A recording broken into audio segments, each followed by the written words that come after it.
스바냐 2장 1절에서 3절 말씀 교독합니다. 수치를 모르는 백성아 모일지어다 모일지어다.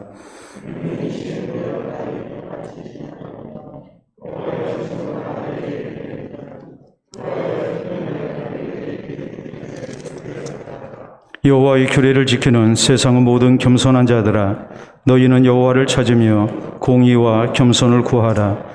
너희가 혹시 여호와의 분노의 날에 숨김을 얻으리라. 아멘. 기도하고 말씀 받도록 합니다. 하나님 아버지 감사합니다. 오늘도 우리를 말씀 앞에 세워주시고 또 주께서 우리를 향하신 주의 음성을 들을 수 있도록 도우시니 감사합니다. 성령이 교회를 향하여 하시는 말씀 되게 하시고 우리를 향하신 말씀이 되게 하시고 나를 향하신 말씀이 될 수 있도록 인도해 주시옵소서.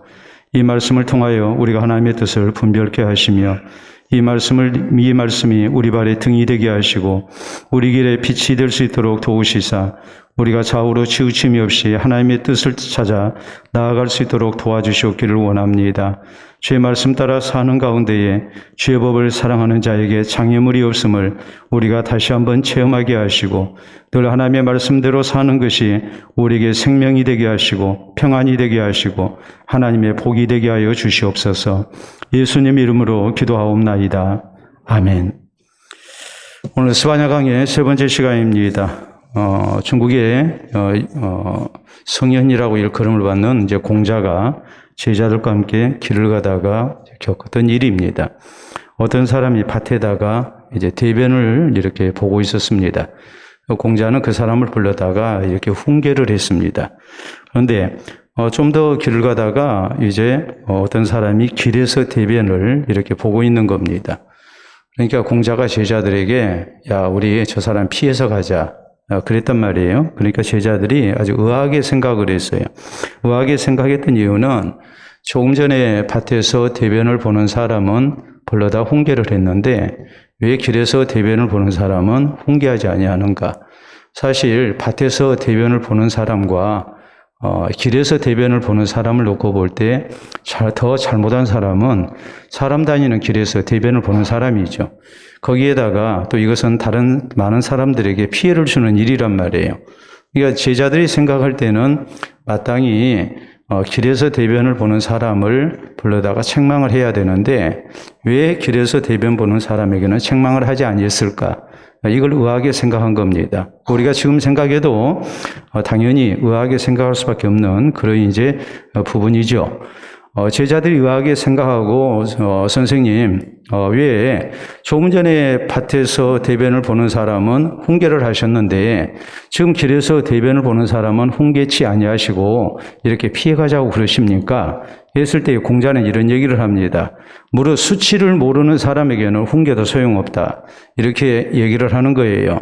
자, 밭에서 대변을 보는 사람은 사람들의 이목을 그래도 조금이라도 의식했던 사람이고 이런 사람에게 훈계를 했을 때에 그 사람이 자기의 잘못을 깨닫고 이렇게 그 훈계를 받아들일 수 있다는 말이죠. 근데 사람 다니는 길에 대낮에 길에서 대변을 보는 사람이 있다면 그 사람은 도무지 수치를 모르는 사람이고 이런 사람에게 훈계를 해봐야 절대로 좋은 결과를 얻을 수가 없기 때문에 이런 사람은 훈계하지 말고 아예 피해가는 것이 낫다고 이렇게 교훈을 한 것입니다.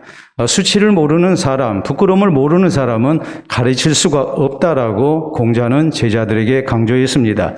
우리는 지난 시간에 세상을 다스리신 하나님의 심판에 대해서 말씀을 살폈습니다. 하나님께서는 하나님께 범죄한 유다 백성들을 바벨론 군대를 통해서 심판하시겠다고 말씀을 하십니다. 그래서 이 세상을 다스리시는 하나님이 이제 잘못된 일에 대해서 심판하신다는 것을 분명하게 말씀을 하십니다. 그래서 우리로 하여금 하나님의 뜻대로 살지 아니한 것이 얼마나 참으로 무서운 결과를 가져오는가, 이걸 우리에게 교훈했었고 또 하나님을 섬긴다 하면서 그 마음으로 생각하기를 하나님은 복도 내리지 아니하시고 화도 내리지 아니하신다고 생각했던 사람들, 이런 실제적 무신론자들에 대한 하나님의 무서운 진노를 이렇게 하나님께서는 이제 나타내신 겁니다. 그래서 우리로 하여금 이런 실제적 무신론보다는 우리가 진실된 마음으로 하나님을 섬기고 의지하는 가운데 이제 변함없는 이런 신앙생활을 해야 함을 우리에게 교훈을 하셨죠. 나태와 어떠한 일 속에 빠져서 형식적인 그런 신앙생활을 하는 것, 이것이 하나님 앞에 큰 죄악인 것을 우리에게 교훈을 하신 겁니다. 더 나아가서 우리 하나님의 무서운 심판은 그 누구도 피할 수 없다는 것을 강조하셔서 하나님의 심판이 나타나게 될 때는 세상 그 무엇으로도 우리가 구원받을 수 없음을 이렇게 강조를 하셨고, 그렇기 때문에 우리는 오직 하나님의 자비와 긍휼을 의지하는 가운데 하나님 앞에 이제 바른 신앙생활을 이렇게 힘쓰는 것, 특별히 우리가 오직 예수 그리스도를 구주로 믿고 하나님의 구원의 은총 가운데 하나님의 심판대 앞에 서야 된다는 것, 이런 모든 것들을 우리가 아울러서 교훈으로 받았습니다. 오늘 성경 말씀은 이런 하나님의 심판이 우리 가운데 예고됐을 때 여기에 우리가 어떤 신앙 자세로 이제 이 심판을 우리가 맞이하고 또 준비해야 될 것인가, 이것을 우리에게 교훈합니다. 특히 시작되는 1절에 있는 말씀을 보면은 수치를 모르는 백성아 모일지어다 모일지어다라고 말씀을 하십니다. 이 당시 유다 백성들이 하나님 앞에 자신들의 부끄러움을 모릅니다. 자신들이 잘못하고 있는 걸 모릅니다. 그렇기 때문에 수치를 모르는 백성들아 하면서 하나님 앞에 모여서 자신들의 잘못을 깨닫고 하나님 앞에 이제는 바른 신앙의 반응이 있어야 함을 하나님께서는 이렇게 촉구하십니다.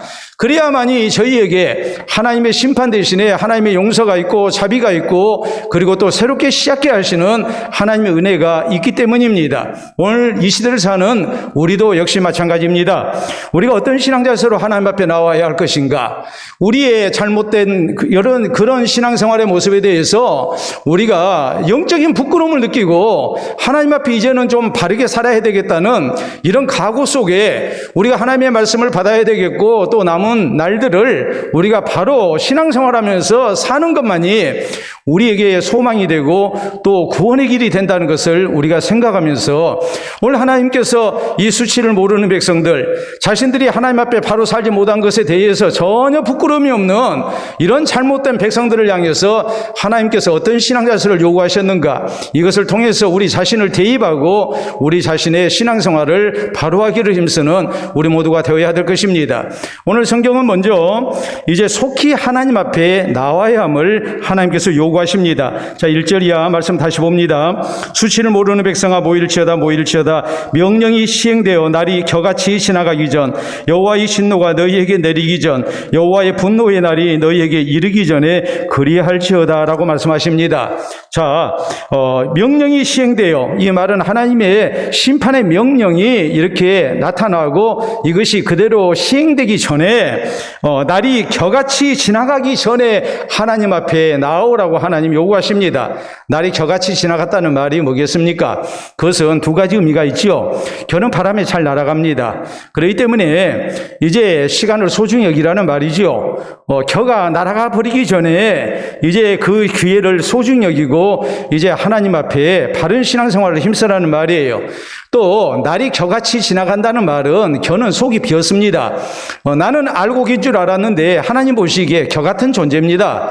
내 신앙생활에 알맹이가 없습니다. 이런 식으로 우리가 신앙생활을 하다 보면 결국 하나님의 심판의 명령이 주어지게 되는 날, 내가 하나님의 심판을 피할 수가 없는 존재가 된다는 말이에요. 그래서 오늘 성경 말씀은 뭐뭐 하기 전에라는 말이 3번 계속 반복이 됩니다. 이 말씀의 의미가 뭐겠습니까? 우리가 하나님의 심판대 앞에 서기 전에, 또 하나님께서 심판의 명령을 내리시기 전에 우리가 우리의 부끄러움을 알고 하나님 앞에 나오기를 힘쓰는 그런 주님의 백성이 돼야 된다는 말이에요. 내 잘못을 회개하고 하나님의 용서를 구하는 이런 모습으로 우리가 하나님의 은혜를 구하는 성도가 돼야 된다는 말이에요. 그렇기 때문에 하나님께서 이 말씀을 하시는 것은 뭐겠습니까? 하나님은 지금 유다에 대한 바벨론 군대를 통한 심판을 경고하시면서 이것이 시행되기 전에 너희가 빨리 하루속히 잘못된 것을 고치라는 거예요. 잘못된 신앙생활을 청산하라는 거예요. 그거 자꾸 뒤로 미루지 말고 이것이 현실로 나타나기 전에 빨리 자신들의 이런 죄악의 부끄러움을 알고 수치를 알고 하나님 앞에 돌아오라는 거예요. 그러니까 더 이상 미루지 말라는 거예요. 더 이상 뒤로 미루지 말고 오늘 하나님의 말씀이 경고로 주어졌을 때에 그 말씀 앞에 우리가 급한 마음을 가지고 우리가 오늘 신앙생활을 잘해야 한다는 말입니다. 우리가 대체적으로 신앙생활을 잘못하는 이유가 있습니다. 우리가 먼저 수치를 모르기 때문이죠. 내가 하나님의 말씀대로 살지 못한 것이 얼마나 하나님 앞에 부끄럽고 죄스러운가를 우리가 생각하지 않기 때문에 우리가 신앙생활을 잘못합니다. 두 번째는 하나님의 심판에 대한 두려움이 없기 때문에 우리가 또 신앙생활을 잘못합니다. 세 번째는 부끄러움도 알고 하나님의 심판에 대한 두려움도 우리가 있는데 그걸 자꾸 나중에 잘하겠다는 생각을 하다 보니까 우리가 신앙생활을 잘못하고 있는 거예요. 이래가지고 우리가 날들이 겨처럼 지나가 버리는 거예요.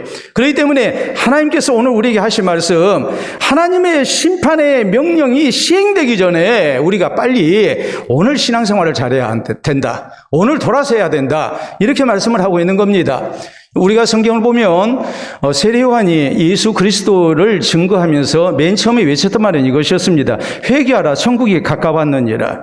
우리 예수님께서 공생을 시작하시면서 맨 처음에 또 외치셨던 말씀이 바로 그것이었습니다. 회개하라, 천국이 가까웠느니라였어요. 다시 말하자면 우리가 신앙생활에 대해서 급한 마음을 가지고 지금 신앙생활, 오늘 신앙생활을 잘해야 된다는 말이에요. 자꾸 뒤로 미루지 말라는 말이에요. 마태복음 25장에 우리 예수님께서 이제 달란트 비유를 말씀을 하십니다. 우리 예수님께서 이제 재림하시기 전에 우리가 맡은 바 직분을 따라서 맡은 달란트를 따라서 우리가 충성을 하고 또 주님 앞에 계산할 때 칭찬 듣는 사람이 돼야 되는데 거기 금 5달란트와 2달란트 맡은 자가 어떤 모습으로 충성을 했는가, 거기에 대해서 주인이 저희에게 맡기고 떠났을 때 저희는 바로 가서 장사하여 이익을 남겼다 그랬어요.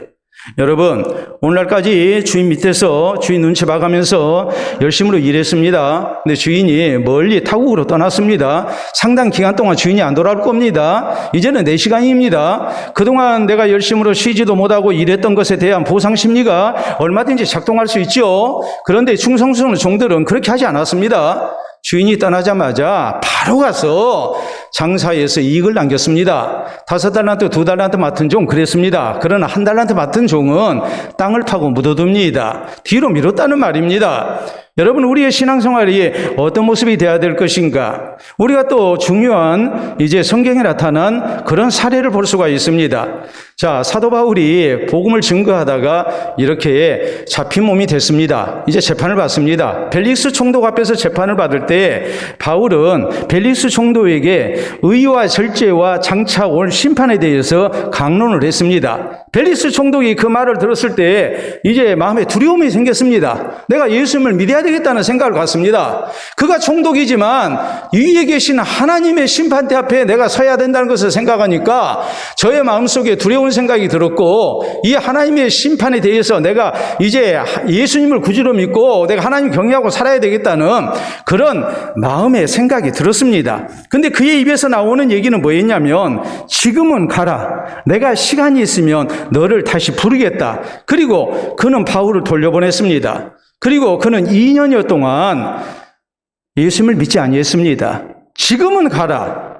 지금 내가 안 믿고 다음에 믿겠다는 겁니다. 내가 지금은 못하지만 다음에 잘하겠다는 겁니다. 그러다가 결국 이 사람은 예수님을 구주로 믿지 못했고 하나님의 무서운 심판을 피할 수 없는 참으로 비참한 처지가 되고 맙니다. 그렇기 때문에 성경은 고린도서 6장 2절에 우리에게 말씀합니다. 보라, 지금은 은혜 받을 만한 때요, 보라, 지금은 구원의 날이로다라고 말씀합니다. 지금이라고 말씀하십니다. 우리가 지금 신앙생활을 잘해야 된다는 말입니다. 여러분, 사탄의 고등수법이 뭐겠습니까? 하나님의 심판이 없다고 우리에게 유혹하겠습니까? 아니면 죄 지어도 상관없다고 우리에게 유혹하겠습니까? 사탄은 그런 식으로 유혹하지 않습니다.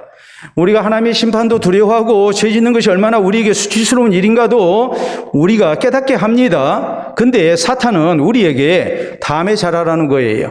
차차 잘하라는 거예요. 이 다음에 차차가 바로 사탄의 고등수법인 것을 우리가 기억해야 합니다. 그래서 영국의 유명한 목회자였던 스포츠 목사님은 이런 말씀을 하십니다. 마귀의 달력은 항상 내일이다. 그러나 하나님의 달력은 항상 오늘이라고 했습니다. 마귀는 자꾸 우리에게 내일 잘하라고 그럽니다. 다음에 잘하라고 그럽니다. 그러나 하나님은 오늘 잘해야 된다고, 지금 잘해야 된다고, 이렇게 하나님께서는 우리에게 말씀을 하십니다. 자, 우리 학생들 공부 열심히 해야죠. 그래서 이제 학교 가면 급훈이 있어요. 그래서 우리가 올 1년 동안 우리 반이 어떻게 공부를 해야 될 것인가 해서 재미난 급훈이 참 많습니다. 자, 그 가운데 이런 급훈이 있습니다. 한번 보도록 하겠습니다. 오늘 흘린 침은 내일 흘릴 눈물이다. 오늘 흘린 침이라는 것은 뭘 얘기하겠습니까? 잠잠해서 침 흘리는 것. 공부해야 할 시간에 자는 겁니다. 침 흘리고 자는 겁니다. 오늘 흘린 침은 내일의 눈물이 될 것이다. 얼마나 현실감이 있는, 또 우리에게 충분히 경험될 수 있는 그런 급훈입니까? 저것이 어찌 공부하는 학생에만 해당되는 그런 경고겠습니까? 오늘 신앙생활하는 우리 모두에게도 역시 마찬가지죠. 그렇기 때문에 히브리서 3장 13절에 성경은 우리 성도에게 이렇게 말씀하십니다. 오직 오늘이라 일컫는 동안에 매일 피차 권면하여 너희 중에 누구든지 죄의 유혹으로 완고하게 되지 않도록 하라라고 말씀합니다. 오늘 살아라는 겁니다. 우리가 매일 서로 권면하는 가운데 우리가 오늘 신앙생활 잘하자. 이래서 혹시라도 우리가 수치를 모르고 하나님의 심판을 두려워하지 않고 완고해지는 그런 잘못된 신앙의 모습 갖지 않도록 우리가 늘 조심하고 또 조심해야 된다고 성경은 우리에게 말씀하십니다. 아무쪼록 우리 모두가 오늘 신앙생활 잘할 수 있기를 바랍니다. 오늘 잘해야 우리가 하나님의 명령이 시행되기 전, 하나님의 무서운 진노가 나타나기 전, 또 우리가 하나님의 심판대 앞에 서기 전, 우리가 신앙생활 잘하는 가운데 그날이 언제가 된다 할지라도 우리가 하나님 앞에 부끄럽지 않는 모습으로 설 수 있음을 잊지 마시기를 바랍니다. 두 번째, 오늘 성경 말씀은 우리로 하여금 오늘이라는 시간 동안에 우리가 어떻게 해야 될 것인가? 그것은 다름이 아니고 하나님을 찾는 가운데 하나님의 뜻을 따라서 바른 신앙생활을 힘써야 함을 우리에게 말씀하십니다. 자, 3절에 있는 말씀 봅니다. 우리 같이 읽어보도록 하겠습니다. 3절, 여호와의 규례를 지키는 세상의 모든 겸손한 자들아, 너희는 여호와를 찾으며 공의와 겸손을 구하라. 너희가 혹시 여호와의 분노의 날에 숨김을 얻으리라. 아멘. 자, 여기 있는 말씀, 여호와의 규례를 지키는 세상의 모든 겸손한 자들아, 너희는 여호와를 찾으며라고 말합니다. 또 공의와 겸손을 구하라고 말씀합니다.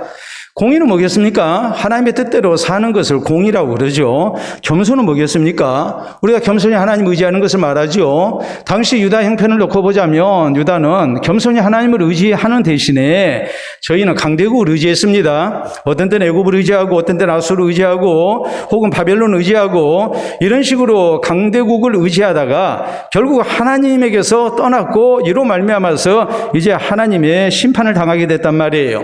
그러니까 하나님의 심판의 명령이 시행되기 전에 너희가 하나님 앞에 하나님의 말씀대로 살지 못한 것에 대한 수치를 알고 부끄러움을 알고 하나님의 심판을 두려워하면서 이제 신앙생활을 오늘 잘해야 되는데 오늘 어떤 모습으로 우리가 잘해야 될 것인가? 거기에 대해서 하나님께서 분명히 요구하신 것은 이것이었습니다. 너희가 하나님을 찾아야 된다. 너희가 하나님의 말씀대로 살려고 해야 된다. 너희가 겸손히 하나님 의지하고 살아야 된다. 이것이 근본적으로 갖춰지지 않고는 우리가 오늘 아무리 하나님 앞에 예배를 드리고 한다 할지라도 그 모든 것은 형식적인 것이 될 수밖에 없고 하나님의 마음에 합한 것이 될 수 없다는 말입니다. 그러니까 오늘 우리 성도의 신앙생활이 어떤 모습이 돼야 됩니까? 하나님과 멀어졌던 우리가 하나님을 찾아야죠. 그런데 하나님을 어떤 모습으로 찾아야 되는가? 오직 우리가 하나님을 의지하는 가운데 이제 하나님의 말씀을 따라서 사는 중 바른 신앙생활을 힘쓰는 모습으로 우리가 오늘 신앙생활을 해야 된다는 말이에요. 여러분, 우리 하나님께서 미가서 6장 8절에 형식적인 제사 대신에 바른 신앙생활을 힘써야 함을 이렇게 말씀하십니다. 사람아, 주께서 선한 것이 무엇임을 내게 보이셨나니 여호와께서 내게 구하시는 것은 오직 정의를 행하며 인자를 사랑하며 겸손하게 돼 하나님과 함께 행하는 것이 아니냐라고 말씀을 하십니다. 여러분, 미가 선지자 당시에 이스라엘이 하나님 앞에 예배를 안 드린 게 아니에요. 예배 열심히 드렸어요. 하나님 찾은 것 같았어요. 그런데 하나님께서 저희 예배를 받지 않으시겠다고 말씀을 하십니다. 그 이유는 뭐냐면 형식적으로 제물 잡아서 하나님 앞에 바쳤기 때문입니다. 하나님을 향한 예배 속에 저희의 진실이 없었습니다. 형식적으로 그냥 제물만 바친 겁니다. 하나님 말씀하십니다. 나 그런 거 원하지 않는다. 하나님이 정말로 원하시는 것은 오직 정의를 행하고 인자를 사랑하고 겸손히 하나님과 함께 행하는 것이다. 하나님의 뜻을 찾아서 살고자 하는, 그 뜻에 순종하고자 하는 그런 모습이 없고 진실되게 하나님을 의지하고 사는 모습이 없었다 이 말이에요. 예배는 드렸어요. 기도는 했어요. 그런데 문제는 진실된 모습으로 하나님 찾지도 아니했고 의지하지도 아니했고 하나님 말씀대로 사는 데는 관심이 없었어요. 어떻게 하면 내가 복 받을까? 이 생각만 했다 이 말이에요. 이걸 하나님께서는 무섭도록 책망을 하십니다. 세례와는 예수님에 대해서 증거하면서 백성들에게 세례를 베풀 때 이런 말씀을 합니다. 세례에 합당한 열매를 맺으라고, 회개에 합당한 열매를 맺어야 한다고 말씀합니다. 자, 회개하고 세례를 받습니다. 내가 하나님 앞에 죄인인 것을 고백하고 세례를 받습니다. 근데 그 회개가 어떤 모습이 돼야 되는가? 회개에 합당한 열매를 맺어야 한다고 말씀을 해요. 여러분, 삭개오가 예수님을 만났습니다. 예수님 만났을 때 삭개오는 이런 고백을 합니다. 주여, 내 재산의 절반을 가난한 자를 위하여 내어놓겠으며 내가 만일 남은 것을 토색한 것이 있으면 내가 4배로 갚겠습니다. 그랬더니 예수님 말씀하십니다. 오늘 구원이 이 집에 이르렀으니 이도 아브라함의 자손이다.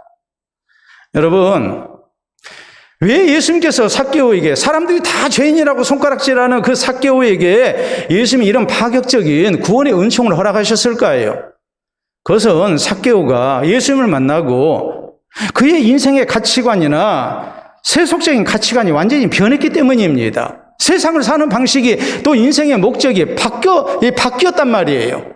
하나님의 백성답게 살고자 하는 진실된 회개의 열매가 있었어요. 회개에 합당한 열매가 있었단 말이에요. 지금까지 돈이 최고인 줄 알고 돈 의지하고 살았던 사람이고 또 재산을 모으기 위해서 세리장이라는 그런 자기의 권세를 이용해가지고 동족의 피를 빨았던 사람입니다. 로마의 앞잡이가 됐던 사람입니다. 민족을 팔아서 자기 배를 채운 사람입니다. 그에게는 돈이 최고였습니다. 돈이 있으면 하나님도 필요 없는 사람이었습니다. 내 이익을 위해서 다른 사람 고생하고 또 어떤 경우 가난에 시달린다 할지라도 그거 나에게는 아무런 관심의 대상이 아니었습니다. 근데 이 사람이 예수님을 만나고 난 다음에 변합니다. 내 재산의 절반을 가난한 자를 위해서 내놓겠습니다. 내가 남은 것 토색한 것이 있다면 내가 4배로 갚겠습니다. 그럼 완전히 변화됐습니다. 그렇기 때문에 오늘 구원이 이 집에 이르렀으니 이도 아브라함의 자손이다. 하나님의 백성이라는 말입니다. 우리가 병 가운데서 치유받기 위해서는 몇 가지 조건이 있습니다. 먼저는 자신의 병을 인정을 해야죠. 내가 어딘가 좀 이상한 것 같다. 우리는 검진받잖아요. 나에게 이상 증세가 나타나는데도 거기에 대해서 관심을 쏟지 않고 그리고 괜찮을 거야. 나 아직 젊은데, 나 지금까지 건강하게 살았는데 이런 식으로 자꾸 병에 대한 신호가 오고 있음에도 불구하고 그것을 애써 부인해버리면 그 사람은 병이 더 위중해져서 결국 목숨을 잃게 됩니다. 그리고 돌이킬 수 없는 결과를 가져올 수밖에 없습니다. 몸의 이상 신호를 느끼게 되면 다음으로 해야 할 일이 뭐겠습니까? 의사를 찾아가서 이제 검진을 받아야죠. 그리고 세 번째는 뭐겠습니까? 의사 선생님 말씀대로 치료를 받아야 해요.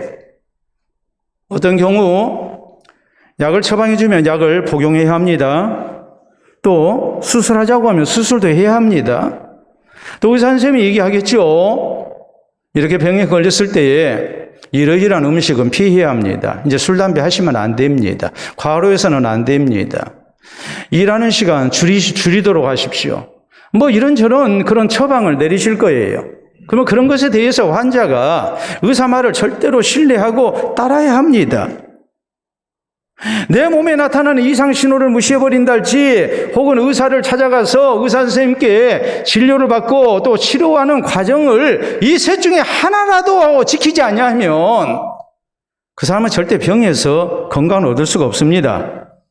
영적 건강도 마찬가지입니다. 하나님 앞에 내가 죄인 된 것을 깨달아야 해요. 하나님 앞에 나의 부끄러움을 알아야 해요. 내가 하나님의 말씀대로 살지 못한 것이 참으로 수치스러운 일이라는 것을 우리가 먼저는 알아야 해요. 그리고 우리는 오직 겸손한 마음으로 하나님을 찾고 하나님을 의지해야 합니다. 하나님의 말씀 앞에 나를 비춰봐야 됩니다. 그리고 하나님께서 내게 요구하신 것이 무엇인지 하나님 말씀대로 살고자 하는 그런 성도가 돼야 됩니다. 그래야만이 우리는 죄에서 용서받고 하나님의 구원을 비로소 허락받을 수가 있는 겁니다. 오늘 우리 성도가 내가 하나님 말씀대로 살지 못해서 내가 하나님 앞에 수치스러운 그런 백성이라는 생각이 든다면, 나의 죄인됨을 깨달았다면 우리는 속히 하나님을 찾아야 합니다. 하나님을 찾되 우리가 어떤 모습으로 찾아야 합니까? 겸손히 우리가 하나님 의지해야 하고, 그리고 하나님의 말씀을 따라서 바른 신앙생활을 힘쓰는 성도가 되어야 됩니다. 이 모습으로 우리가 하나님을 향한 바른 신앙생활을 힘써야만이 우리에게 소망이 있다는 것을 잊어서는 안 됩니다. 주께서 나에게 말씀을 들려주실 때, 혹은 주께서 나의 영적 상태를 알게 하셨을 때에 내가 하나님 앞에 얼마나 부족하고 잘못됐는가를 깨달으면서 우리가 속히 하나님을 찾고 겸손한 모습으로 하나님 의지하고 이제는 하나님 말씀대로 살고자 힘쓰는 이런 아름다운 신앙적 결단과 실천이 우리에게 있어야 합니다. 그래서 하나님께서 우리의 영적 건강을 회복시켜 주시고 또 우리와 함께 하시고 우리를 구원하시는 아름다운 은혜가 우리 모두에게 있기를 바랍니다. 셋째로, 우리가 정말 구원 얻는 하나님의 백성이 되기 위해서 우리가 가져야 할 신앙의 자세는 뭘까 했을 때에 우리가 마지막으로 가져야 할 신앙의 자세는 하나님의 백성을 향하신 하나님의 주권적 은혜를 믿어야 해요. 3절 하반절에 보면 너희가 혹시 여호와의 분노의 날에 숨김을 얻으리라라고 말씀하십니다. 이 혹시라는 말 히브리 원어에는 울라이라고 기록이 되어 있습니다. 우리는 혹시라는 말이 어떤 가능성이 조금 있는 상태, 그렇다고 해서 확신은 아닌 그런 상태, 우리는 그럴 때 혹시라는 말을 씁니다. 그렇잖아요? 그래서 우리가 그런 얘기를 하죠. 혹시나 했더니 역시나. 혹시나 했더니 역시나는 이제 실망했을 때 주로 쓰는 표현이 되지 않겠습니까? 어떤 일말의 가능성을 가지고 거기에 기대를 걸었는데 결과는 아니었다. 혹시나 했더니 역시나 했다. 혹은 내가 생각했던 부정적인 결과를 내가 눈으로 확인하게 됐을 때 혹시나 했는데 역시나 결과는 좋지 못했다. 이런 경우 우리는 혹시나 했더니 역시나라는 그런 표현을 합니다. 그런데 히브리어 울라이라는 이 혹시라는 말은 그런 의미가 아니에요. 혹시라는 말은 세상 모든 일을 사람이 주장하는 것도 아니고 우연히 돌아가는 것도 아니고 하나님께서 주권적인 권세를 가지고 세상 모든 일을 주장하신다는 말이에요. 그렇기 때문에 너희가 혹시 여호와의 분노의 날에 숨김을 얻으리라. 이 말의 의미는 하나님이 허락만 하신다면 우리가 얼마든지 여호와의 분노의 날에 숨김을 얻을 수 있다는 말이에요. 이것은 일말의 가능성을 가지고 얘기하는 게 아니라 하나님께서 우리에게 요구하시는 대로 우리가 돌아서기만 한다면 하나님께서 사람의 생각에는 절대로 용서가 안 될 것 같아도 하나님의 주권적 은혜에 의해서 자비와 긍휼에 의해서 우리가 하나님의 심판을 피할 수 있다는 말입니다. 하나님의 은혜를 우리가 덧입을 수 있다는 말입니다. 왜 하나님께서 수치를 모르는 백성들아 하면서 이 백성들을 부르십니까? 그리고 여호와의 명령이 시행되기 전에 너희가 속히 회개하고 하나님 앞에 돌아와서 바른 신앙 자세로 하나님을 찾고 하나님 의지하고 하나님 말씀대로 살아야 된다고 이렇게 촉구하십니까? 그 이유는 다름이 아니라 우리가 그렇게 최선의 노력을 다해도 결과가 역시나가 되는 것이 아니기 때문에 우리 하나님께서 주의 백성들을 하나님의 놀라운 주권적 은혜 속에서 우리를 용서하시는 은혜가 있기 때문이라고 이렇게 말씀을 하고 있는 거예요. 어떤 경우 세상 사람들이 볼 때 저 사람 절대 용서받지 못할 사람이에요. 그래도 혹시나 하나님께서 회개하고 돌아오면 용서하신다는 말이에요. 나 스스로도 내가 용서가 안 돼요. 내가 너무 뻔뻔해요. 내가 하나님의 말씀대로 그동안 살지 못했어요. 내가 나에게 실망한 상태고 나를 포기한 상태예요. 그럴지언정 우리가 하나님 앞에 나의 부끄러움을 알고 하나님 앞에 돌아선다면, 하나님을 찾는다면, 하나님 앞에 바른 신앙생활을 이제라도 힘쓴다면 하나님께서 주권적 은혜로 용서하신다는 말이에요. 이게 울라이라는 말이에요. 혹시라는 말이에요. 여러분 그렇잖아요? 요나가 하나님의 말씀에 불순종했습니다. 그리고 배 타고 도망갑니다. 하나님께서 큰 풍랑을 예비하셔서 저를 무서운 고난을 당하게 하십니다. 결국 바다에 던져지고 그는 물고기밥이 됐습니다. 요나서 2장에 이런 상황 속에서 요나가 하나님 앞에 뭐라고 기도합니까? 내가 주의 목전에서 쫓겨났을지라도 나는 주의 성전을 바라보겠습니다. 내 기도가 주님께 미칠 것입니다. 누가 보더라도 요나는 바닷속에 던짐을 받아야 하는 죄인이었습니다. 모두가 다 포기한 사람입니다. 스스로도 자신을 포기했던 사람입니다. 그러나 하나님께서 내가 하나님 앞에 회개하고 돌아선다면 나를 받아주실 것을 믿었던 사람입니다. 그렇기 때문에 그는 회개하고 하나님을 찾은 겁니다. 우리가 누가복음 15장에 돌아온 아들의 비유가 역시 그렇죠. 아버지에게 자기 상속분 미리 받아가지고 재산 정리해서 먼 나라로 떠나버립니다. 재산 상속받고 며칠 만에 그 짓을 했습니다. 멀리 먼 타국으로 가서 자기 하고 싶은 대로 살았습니다. 가장 멋있는 인생을 산 사람 같았습니다. 스스로 생각해도 신났습니다. 많은 사람들이 부러워했을 겁니다. 젊은 날에 재산 미리 상속받아가지고 아무도 간섭받지 않는 곳에 가서 자기 하고 싶은 대로 사는 사람 얼마나 멋있고 부럽습니까? 그런데 그런 날이 계속됩니까? 결국에 재산 다 탕진하고 말았습니다. 나무집에서 품꾼살이를 해야 합니다. 근데 흉년이 들었습니다. 돼지가 먹는 쥐업 열매 얻어먹기도 힘든 상태가 됐습니다. 그때야 자기 잘못을 깨닫죠. 내가 하늘과 아버지께 죄를 얻었으니 내가 이제 아버지의 아들이라 일컬음을 받지 못하겠다. 내가 아버지한테 가가지고 품꾼에 하나로 써달라고 해야 되겠다. 그는 자기 죄인된 부끄러움을 알았습니다. 그리고 아버지에게 돌아옵니다. 아버지가 이 아들을 회복시켜 줍니다. 아마도 동네 사람들 처음부터 이 아버지 욕했을 겁니다. 또 아들 욕했을 겁니다. 아니 아무리 자식이 재산을 상속분을 미리 달라 한다고 자식이 주면 어떡하느냐. 아니 저런 못된 자식이 어디 있느냐. 다 그랬을 겁니다. 그가 멋있게 사는 인생 같았지만은 또 한편으로 뒷담화 속에서 아주 인생 망치고 살고 있는 아주 잘못된 사람이라고 그렇게 손가락질하는 사람도 있었을 것입니다. 역시나 그의 인생은 결국 실패로 끝나고 말았습니다. 그가 집으로 돌아왔을 때에 아버지는 그를 깨끗이 용서하고 받아줍니다. 아마도 그것을 동네 사람들은 또 욕했을 겁니다. 그렇다고 저런 아들을 한마디 책망도 없이 저렇게 받아줄 수가 있느냐. 아버지가 저렇게 물으니까 아들이 저렇게 못된 놈이 나온 것이다. 그런 얘기 안 했겠습니까? 우리가 그 동네 사람이라면 그런 얘기 안 했을 것 같습니까? 그런 얘기도 했겠죠. 재산을 미리 자식한테 상속하면 안 돼. 저렇게 자식 망쳐. 우린 틀림없이 그 얘기 했을 거예요. 형은 이 동생을 용서합니까?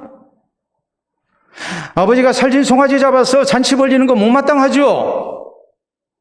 나는 아버지 밑에서 열심으로 순종하고 일했는데 내 동무들과 배불리 먹으라고 염소 새끼 한 마리 준 일이 없는데 어찌 아버지 재산을 미리 상속받아가지고 장계와 함께 장녀와 함께 다 말아먹어버린 이 아들이 돌아왔으니 어찌 아버지가 이럴 수가 있습니까? 못마땅하죠. 집에 안 들어간다고 그러죠. 이 형은 자기 동생이라고 안 했습니다. 아버지 아들이라고 그랬습니다. 내 동생 아니라는 말이에요. 나는 저런 동생 필요 없다는 말이에요. 아버지가 얘기합니다. 이 아들은 우리가 잃었다가 얻은 아들 아니냐? 네 동생 아니냐? 여러분, 생각해 보세요. 재산비리 상속받아서 멀리 도망가 버렸던 아들, 그리고 재산 탕진하고 거지가 돼가지고 돌아온 아들, 누가 용서합니까? 나 스스로도 용서할 수 없는 인생의 큰 오점을 남긴 사람입니다. 형도 용서 안 합니다. 동네 사람들도 용서 안 합니다. 근데 누구는 용서합니까? 아버지는 용서하죠. 우리 예수님은 이 비유를 통해서 죄인된 우리를 하나님이 얼마나 큰 사랑으로 우리를 받아주시는가를 분명히 말씀하셨단 말이에요. 여러분, 성경은 로마서 5장 8절에 우리에게 말씀합니다. 우리가 아직 죄인 되었을 때에 그리스도께서 우리를 위하여 죽으심으로 하나님께서 우리를 향하신 자기의 사랑을 확증하셨느니라. 우리가 죄인 되었을 때 하나님은 우리를 사랑하셨습니다. 죄인 된 우리를 사랑하신 하나님께서 우리가 주님 앞에 돌아온다면 얼마든지 또 용서하시는 주님이신 것을 우리가 믿어야 합니다. 이 하나님의 주권적 은혜를 우리가 믿어야 한다는 말이에요. 우리가 얘기할 때 민주주의는 삼권 분립의 터 위에 세워집니다. 행정부와 입법부, 사법부, 삼권 분립이죠. 그런데 이 가운데 판사는 독립적인 판결권을 갖습니다. 근데 대체적으로 재판할 때 보면 검사의 구형량보다도 판사는 적게 선고를 합니다. 반성문을 많이 써냈습니다. 혹은 초범입니다. 혹은 심신이 미약합니다. 혹은 피해자와 합의했습니다. 또 피해를 보상했습니다. 이런저런 여러 가지 이유를 들어가지고 검사의 구형량보다도 훨씬 적게 판사가 선고하는 경우가 대부분입니다. 이게 판사의 독립적 판결권이거든요. 세상을 창조하시고 다스리시는 하나님, 또 세상을 심판하시는 하나님, 하나님은 하나님의 절대 주권에 의해서 세상을 심판하세요. 이 하나님의 절대 주권은 어느 누구도 침해할 수가 없어요. 하나님이 용서하시고자 하는 자는 얼마든지 용서하셔요. 어느 누구도 막을 수 없어요. 이게 울라이예요. 혹시예요. 이 하나님의 주권적인 은혜에 의해서 우리가 하나님의 자비와 긍휼과 용서를 받을 수 있음을 우리는 믿어야 합니다. 내가 생각해도 나 자신이 뻔뻔합니다. 그래도 우리는 하나님이 나를 기다리고 계심을 믿고 이 하나님의 용서를 믿고 우리가 주님 앞에 돌아서기를 힘쓰는 성도가 되어야 됩니다. 그래서 하나님의 용서를 받고 또 하나님의 백성으로 회복되고 또 하나님의 구원의 은총을 허락받는 우리 모두가 될 수 있기를 바랍니다. 우리가 잘 아는 피부 살균 소독제가 있습니다. 아마 여러분 가정에 가면 대체적으로 다 하나쯤은 이렇게 비치가 되어 있을 겁니다. 자, 우리가 한번 사진으로 보도록 하겠습니다. 여러분 사진을 보시게 되면 포비돈 요오드액, 피부 상처를 소독하는 약품이죠. 근데 다음 사진을 보시게 되면 전에는 옥도전기라는 것을 썼습니다. 그렇죠? 옥도전기 아시는 분? 네. 의사 선생님 몰라요? 옥도전기 전에 알죠? 자, 다음에 이런 것도 있었습니다. 머큐로크롬 아시는 분? 예, 머큐로크롬 또 다 아시잖아요. 다음 사진을 보시게 되면 저게 있습니다. 아까진기. 자, 아까진기 옛날 피부 살균 소독제인데 지금 저렇게 나와요. 예? 추억의 약품으로 지금 나옵니다. 자, 여기서 우리가 아까진기에 대해서 한번 생각을 해봐야 되는데 아까진기는 공식 이름이 아이오딘 팅크제입니다. 아까라는 말은 일본 말로 빨갛다라는 말이에요. 진기라는 말은 조금 전에 말씀드린 아이오딘 팅크, 이 팅크라는 말을 일본 말로 진기라고 그래요. 그러니까 빨간색 팅크제가 바로 아까진기예요. 그래서 우리가 아까진기를 다른 말로 뭐라고 말합니까? 빨간 약. 그러죠? 빨간 약이라 했죠. 최초의 빨간 약은 좀 전에 우리가 봤던 머큐로크롬입니다. 근데 머큐로크롬은 속에 수은이 포함이 되어 있어요. 수은이 포함이 되어 있기 때문에 저걸 바르게 되면 소독 효과가 있지만 발진, 또 그러니까 피부가 가렵고 두드러기 같은 것이 생기죠.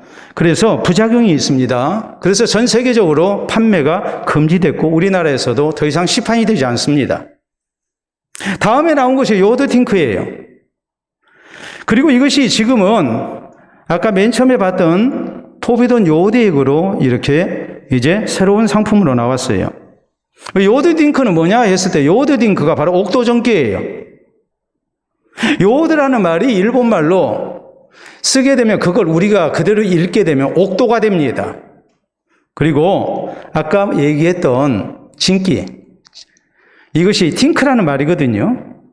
그래서 이 진기라는 말, 이것이 이제 일본어를 우리말로 옮기게 되면 전기가 되는 거예요. 그래서 옥도전기가 되는 거예요. 이 악가진기랄지 옥도전기랄지 이런 모든 것은 외상에 바르는 소독약이죠. 그래서 옛날에는 외상을 입게 되면 뭐 했습니까? 우리가 민간요법을 어떻게 했나요? 아이들이 놀다가 이제 머리에 상처를 입고 피가 납니다. 혹은 넘어져서 무릎이 깨졌습니다. 그럼 어떻게 했습니까? 빨리 누가 대답해 주세요. 뭐 발랐어요? 된장 발랐죠. 된장에 살균 효과가 있기 때문에 된장 발랐거든요. 근데 이 요오드 팅크가 나오고 난 다음에, 이 옥도전기가 나오고 난 다음에, 혹은 악화진기가 나오고 난 다음에는 이제 뭐 했을까요? 된장을 바르는 대신에 그걸로 피부 외상에 대한 살균 소독을 한 거예요. 된장 발랐던 자리에 이런 소독 살균제를 바른 거예요. 그래서 이것이 만병통치약이 되어버렸어요. 만병통치약이 되니까 나중에는 뭐 했느냐? 배가 아파도 배에다가 빨간 약을 바른 거예요. 자, 나 어려서 배가 아파가지고 부모님이 배에다가 빨간 약 발라준 적이 있다. 한 분도 안 계세요? 공개 안 할 테니까. 그래서 빨간 약이 만병통치약이 됐다고요. 여러분, 우리 성도의 신앙생활 가운데 우리가 신앙생활 잘못하고 있을 때 만병통치약이 뭐겠습니까? 하나님 찾는 데 있어요. 성도가 신앙생활을 잘못했을 때 다시 일어설 수 있는 길은 오직 하나님의 은혜밖에 없어요. 우리가 하나님을 찾아야 해요. 하나님을 찾게 될 때 거기에 우리가 치유가 있고 소망이 있는 사람이 되는 거예요. 유다의 형편을 놓고 보면 바벨론 군대에 의해서 멸망이, 심판이 선고되어 있는 그런 지금 상황이에요. 세상 것에 소망이 없어요. 오직 하나님 찾는 데 소망이 있는 상황이었어요. 그러니까 하나님께서는 이 백성들에게 선지자를 보내서 하나님의 무서운 진노와 심판을 예고케 하십니다. 그렇게 말씀하신 것은 심판이 시행되기 전에 빨리 하나님 앞에 돌아오라는 거예요. 그것만이 저희가 살 길인 것을 하나님께서 가르쳐 주신 거예요. 오늘 우리 역시 마찬가지예요.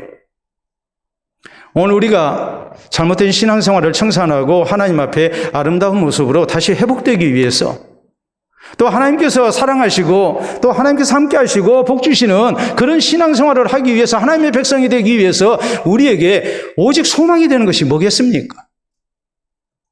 오늘 하나님은 말씀하십니다. 수치를 모르면 안 된다.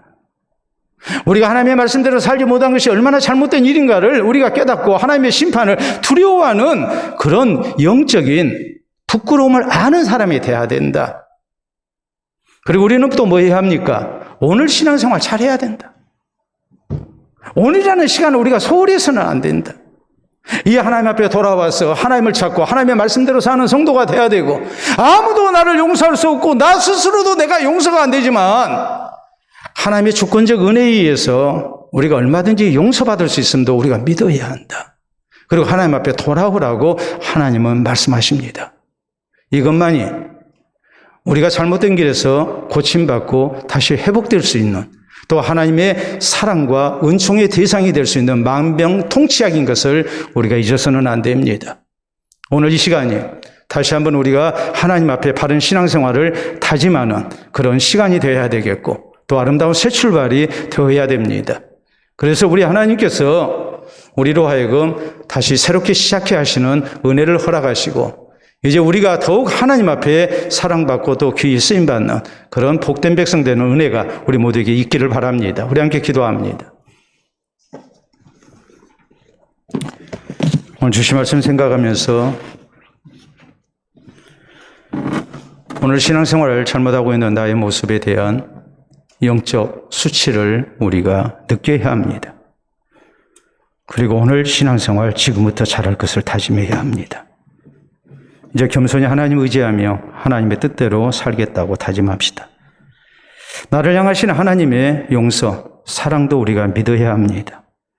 우리가 하나님을 향한 신앙으로 살고자 하면 하나님은 분명히 자비를 베푸시고 용서하시는 하나님이십니다.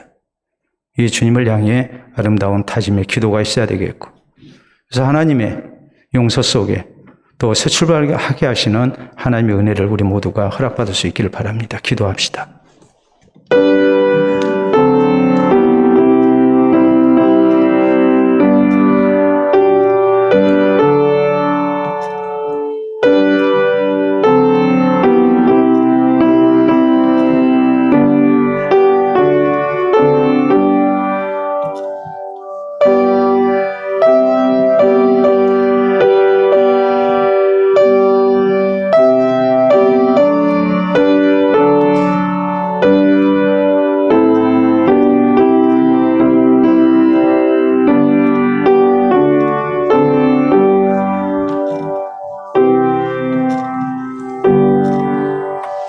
자비로우신 우리 아버지 은혜를 진심으로 감사합니다.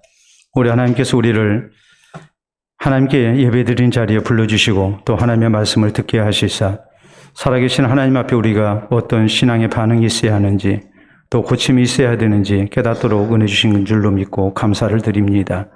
살아계신 하나님의 말씀대로 살지 못한 것에 우리가 스스로 부끄러움을 느끼며 우리 주님 앞에 우리가 진실된 모습으로 돌아오기를 원합니다.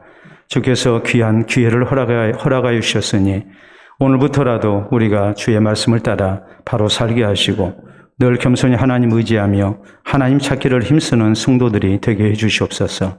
살아계신 하나님께서 우리를 향하신 자비와 긍휼을 아주 거두지 아니하시고 우리를 용서하시고자 오늘 이 자리에 불러주신 줄로 믿고 우리가 더욱더 하나님 앞에 바로 서기를 힘쓸 수 있도록 인도해 주시옵기를 원합니다. 주를 찾는 백성들마다 하나님께서 용납해 주시고 또 주님 앞에 자신의 잘못을 회개하며 이제 신앙생활에 바른 모습으로 주를 영화롭게 하며 하나님 앞에 합당하게 살고자 원하는 성도들마다 하나님께서 베푸시는 은혜가 있게 하여 주셔서 치유와 회복의 은혜가 있게 하시고 신실한 하나님의 백성으로 살아 우리 주님께서 크게 사랑하시고 아끼시는 주의 권속들이 다 되게 하여 주시옵소서. 예수님 이름으로 기도하옵나이다. 아멘.